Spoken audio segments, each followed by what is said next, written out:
കൊല്ലം നിലമേലിൽ ദേഹാസ്വാസ്ഥ്യത്തെ തുടർന്ന് രണ്ടുപേർ മരിച്ച സംഭവത്തിന് കാരണം ഭക്ഷ്യവിഷബാധയെന്ന പ്രാഥമിക പോസ്റ്റ്മോർട്ടം റിപ്പോർട്ട്. സംഭവത്തിൽ ഫുഡ് സേഫ്റ്റി കമ്മീഷണറോട് ആരോഗ്യമന്ത്രി റിപ്പോർട്ട് തേടി. അസ്വാഭാവിക മരണത്തിന് പോലീസ് കേസെടുത്തു. നിലമേൽ പ്ലാച്ചിയോട് സ്വദേശി റഷീദ ബീവിയുടെ മരുമകൻ ഷാജി എന്നിവരാണ് മരിച്ചത്. റഷീദ ബീവിയുടെ പോസ്റ്റ്മോർട്ടം പൂർത്തിയായി. മരണം ഭക്ഷ്യവിഷബാധയെ തുടർന്നെന്നാണ് പ്രാഥമിക വിവരം.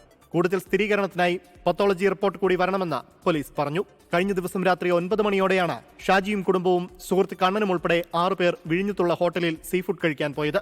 ഹോട്ടലിൽ നിന്ന് ഭക്ഷണം കഴിച്ചതിന് പിന്നാലെയാണ് ആരോഗ്യ പ്രശ്നങ്ങൾ ഉണ്ടായതെന്നാണ് കുടുംബത്തിന്റെ ആരോപണം. കഴിച്ചത് കൊഞ്ച്, കണവാത്തോരൻ, മീൻമുട്ട. അത് കഴിഞ്ഞ് വന്ന വഴി ഇവര് ഛർദിലും കാര്യങ്ങളൊക്കെ ആയി. മീൻമുട്ട മേടിച്ച്, അപ്പ മേടിച്ച്, പൊറോട്ട മേടിച്ച്. നമുക്കൊന്നും പ്രശ്നമില്ല. അമ്മ പറയുമ്പോൾ നെഞ്ച് വേദന എന്ന് പറഞ്ഞു. പിന്നെ വെള്ളം ചോദിച്ച് അത് ഷാജിക്ക് ആള് തർച്ചിച്ച്. റഷീദ ബീവി, മരുമകൻ ഷാജി എന്നിവർക്ക് അലർജി പ്രശ്നങ്ങളുണ്ട്. അതേസമയം സംഭവത്തിൽ ഭക്ഷ്യസുരക്ഷാ കമ്മീഷണറോട് റിപ്പോർട്ട് തേടിയതായി മന്ത്രി വീണ ജോർജ് പറഞ്ഞു. രാവിലെ തന്നെ ഫുഡ് സേഫ്റ്റി ഓഫീസേഴ്സ് അവിടെ എത്തി പരിശോധിക്കുന്നുണ്ട്. അപ്പോൾ അതിന്റെ റിപ്പോർട്ട് വൈകാതെ ലഭിക്കുമെന്ന് പ്രതീക്ഷിക്കുന്നു. ഷാജിയുടെ ഭാര്യ സിജിമോൾ തിരുവനന്തപുരം മെഡിക്കൽ കോളേജിൽ ചികിത്സയിൽ തുടരുകയാണ്. ഒപ്പമുണ്ടായിരുന്ന മറ്റുള്ളവർക്ക് ആരോഗ്യ പ്രശ്നങ്ങളില്ല. 24 കൊല്ലം. ലോകത്തെവിടെയായാലും ഏത് സമയത്തും 24 വാർത്തകളും ഓഗ്മെന്റഡ് റിയാലിറ്റി പാക്കേജുകളും എക്സ്പ്ലെയിനറുകളും വിശദമായി കാണാൻ ഞങ്ങളുടെ യൂട്യൂബ് ചാനൽ നിങ്ങൾക്ക് സബ്സ്ക്രൈബ് ചെയ്യാം.